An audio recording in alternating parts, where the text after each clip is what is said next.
பயிற்சி 1.1ல் 5வது கணக்கு பார்க்க போகிறோம். ஏ அப்படின்ற கணம் கொடுத்துருக்காங்க, பி கொடுத்துருக்காங்க, சி கொடுத்துருக்காங்க மற்றும் டி கொடுத்துருக்காங்க. எனில் ஏ வெட்டு சி கிராஸ் பி வெட்டு D is equal to A cross B வெட்டு சி கிராஸ் டி என்பது உண்மையா என சோதிக்கவும் கொடுத்துருக்காங்க. எப்பவுமே நம்ம இந்த மாதிரி ஈக்குவல் கொடுத்துருந்தாங்கன்னா முதல்ல இடதுபுறம் இருக்கிறது, அதாவது லெஃப்ட் ஹேண்ட் சைடு இருக்கிறத ஃபஸ்ட்டு கண்டுபிடிச்சி அதை ஈக்குவேஷன் 1ன்னு வச்சுக்கணும். அப்புறமா ரைட் ஹேண்ட் சைடு இருக்கிறத கண்டுபிடிச்சி ஈக்குவேஷன் 2ன்னு வச்சுட்டு இந்த ரெண்டு ஈக்குவேஷனும் சேமாக இருக்கா சமமாக இருக்கா அதான் பார்க்கணும். இப்போ ஃபஸ்ட்டு லெஃப்ட் ஹேண்ட் சைடில் என்ன கொடுத்துருக்காங்கன்னா ஏ வெட்டு சி பெருக்கல் பி வெட்டு டி. எப்போவுமே நம்ம ஃபஸ்ட்டு இதை கண்டுபிடிச்சிட்டு அப்புறம் இதை கண்டுபிடிச்சிட்டு இது ரெண்டுத்தையும் பெருக்கணும். அதுதான் இப்போ ஃபஸ்ட்டு ஏ வெட்டு சி. ஏ வெட்டு சின்னா ஏவோட கணமோட வேல்யூனா 1, 2, 3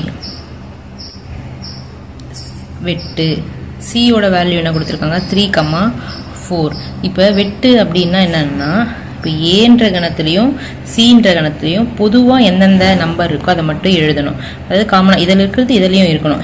இங்கே 1 இருக்குது ஆனால் இங்கே 1 இல்லை, இங்கே 2 இருக்குது ஆனால் இங்கே 2 இல்லை, இங்கே 3 இருக்குது இங்கேயும் 3 இருக்குது, அதை மட்டும்தான் எழுதணும். இங்கே 4 இருக்குது இங்கே 4 இல்லை. ஸோ ஏ வெட்டு சி 3. அடுத்து என்ன சொல்லியிருக்காங்க பி வெட்டு டி. பி வெட்டு டினா முதல்ல பி எழுதணும். பி என்ன 2, 3, 5 2, 3, 5 வெட்டு டியோட வேல்யூ என்ன 1, 3, 5 1, 3, 5 வெட்டுன்னு என்ன சொன்னோம், ரெண்டுத்துலேயும் இருக்கிற பொதுவாக இருக்கிற நம்பர், ரெண்டுத்துலேயும் இருக்கிற நம்பர் எழுதணும். இங்கே 2 இருக்குது ஆனால் இங்கே 2 இல்லை, இங்கே 3 இருக்குது இங்கேயும் 3 இருக்குது, இங்கே 5 இருக்குது இங்கேயும் 5 இருக்குது, இங்கே 1 இருக்குது ஆனால் இங்கே 1 இல்லை, அப்போ அதை எழுதக்கூடாது. இப்போ அடுத்து என்ன, நம்ம ஏ வெட்டு சி கண்டுபிடிச்சிட்டோம், பி வெட்டு டி கண்டுபிடிச்சிட்டோம். இதை ரெண்டுத்தையும் பெருக்கணும். வந்த ஆன்சர் ரெண்டுத்தையும் கார்ட்டீசியன் பெருக்கல்ல பெருக்கணும். கார்ட்டீசியன் பெருக்கல்னா என்னென்னா ஃபஸ்ட்டு ரெண்டுத்தையும் எழுதிக்கோங்க. 3 பெருக்கல் முதல்ல என்ன கொடுத்துருக்காங்க அதான் முதல்ல எழுதணும். இப்போ ரெண்டாவது 3, 5 கொடுத்துருக்காங்க அதை எழுதணும். இப்போ என்னென்னா முதல்ல இருக்கிற நம்பரோட அடுத்த கணத்தில் முதல்ல இருக்க நம்பரை கம்மா போட்டு ப்ராக்கெட்டில் எழுதணும். 3, 3. அப்புறம் முதல்ல இருக்கிறதோட ரெண்டாவது இருக்க நம்பர் எழுதணும். இதுதான் கார்ட்டீசியன் பெருக்கல். இப்போ இதை நம்ம சமன்பாடு 1ன்னு வச்சுப்போம். இப்போ நம்ம இடதுபுறம் இருக்கிற ஈக்குவேஷன் முடிச்சிட்டோம். நெக்ஸ்ட்டு வலதுபுறத்தில் இருக்கிறது, வலதுபுறத்தில் கொடுத்துருக்காங்கன்னா ஏ கிராஸ் பி வெட்டு சி கிராஸ் டி கொடுத்துருக்காங்க. இப்போ ஃபஸ்ட்டு ஏ கிராஸ் பி கண்டுபிடிக்கணும். ஏ கிராஸ் பின்னா என்னென்னா ஏவையும் பியையும் கார்ட்டீசியன் பெருக்கல் பண்ணணும். ஏன்ற கணத்தோட வேல்யூ 1, 2, 3 1, 2, 3 பெருக்கல் பின்ற கணத்தோட வேல்யூ 2, 3, 5. இப்போ 2, 3, 5. இப்போ இது எப்படி கார்ட்டீசியன் பெருக்கல்னா என்ன, ஃபஸ்ட்டு நம்பரோட அடுத்த கணத்தில் இருக்கிற 1, 2, 3 இதெல்லாம் ப்ராக்கெட் பண்ணி எழுதணும். 1, 2 1, 3 1, 5. ஃபஸ்ட்டு நம்பர் முடிஞ்சோடனே செகண்ட் நம்பரோட அடுத்த கணத்தை பேர் பண்ணி எழுதணும்.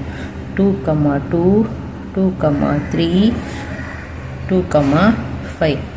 அதுக்கப்புறம் 3ஓட அடுத்து இப்போ 3, 2 3, 3 அப்புறம் 3, 5. Next C cross D. C cross டினா சியோட கணத்தோட வேல்யூ என்னென்னா கொஷினில் என்ன கொடுத்தாங்க 3, 4 பெருக்கல் டியோட வேல்யூ என்ன கொடுத்துருக்காங்கன்னா 1, 3, 5. அப்போ 1, 3, 5. இப்போ இது கார்ட்டீசியன் பெருக்கல். கார்ட்டீசியன் பெருக்கல்னா முதல்ல இருக்கிறதோட இந்த கணத்தில் முதல்ல இருக்கிறத கம்மா போட்டு எழுதணும். அப்புறம் முதலோட ரெண்டாவது நம்பர் 3, 3. அப்புறம் முதல்ல இருக்கிறதோட மூணாவது நம்பர் 3, 5. 1 முடிஞ்சிச்சா ரெண்டாவது 4, 1 4, 3 4, 5. இப்போ 2 கண்டுபிடிச்சிட்டோம். இப்போ 2 ஏ கிராஸ் பி கண்டுபிடிச்சிட்டோம், சி கிராஸ் டி கண்டுபிடிச்சோம். இப்போ இதுக்கு ரெண்டுத்துக்கு என்ன கண்டுபிடிச்சிருக்காங்க வெட்டு. அப்போ ஏ கிராஸ் பி வெட்டு சி கிராஸ் டி. வெட்டுன்னா என்ன, இந்த ரெண்டுத்துலேயும் எது பொதுவாக இருக்கோ அதை மட்டும் எடுத்து எழுதணும். இங்கே 1,2 இருக்குது, ஆனால் இங்கே 1,2 இல்லை. 1,3 இருக்குது, இங்கே 1,3 இல்லை. இல்லை இங்கே 3,1 இருக்கே எழுதலாமான்னு கேட்டிங்கன்னா எழுதக்கூடாது. 1,3ன்னு இருந்தால் தான் எழுதணும். 1,5 இருக்குது, இங்கே இல்லை. 2,2 இருக்குது, இங்கே இல்லை. 2,3 இருக்குது, இங்கே இல்லை. 2,5 இருக்குது, இங்கே இல்லை. 3,2 இருக்குது, இங்கே இல்லை. 3,3 இருக்குது, இங்கேயும் 3,3 இருக்குது. ஸோ 3,3. இங்கே 3,5 இருக்குது, இங்கேயும் 3,5 இருக்குது. 4லாம் இல்லை. 4,1 அங்கே இல்லை, 4,3 இல்லை, 4,5 இல்லை. இப்போ இதை சமன்பாடு 2ன்னு வச்சுப்போம். இப்போ பாருங்கள், சமன்பாடு 1ம் 2ம் ஈக்குவலான்னு பார்க்கணும்.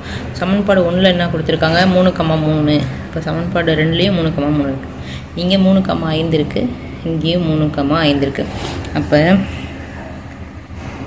சமன்பாடு 1 மற்றும் 2லிருந்து LHS அந்த left hand side is equal to RHSன்னு கண்டுபிடிச்சிட்டோம். அதாவது கொஷின் என்ன கொடுத்துருக்காங்க, A வெட்டு C கிராஸ் B வெட்டு D is equal to A cross B வெட்டு C கிராஸ் D நிரூபிக்கப்பட்டது.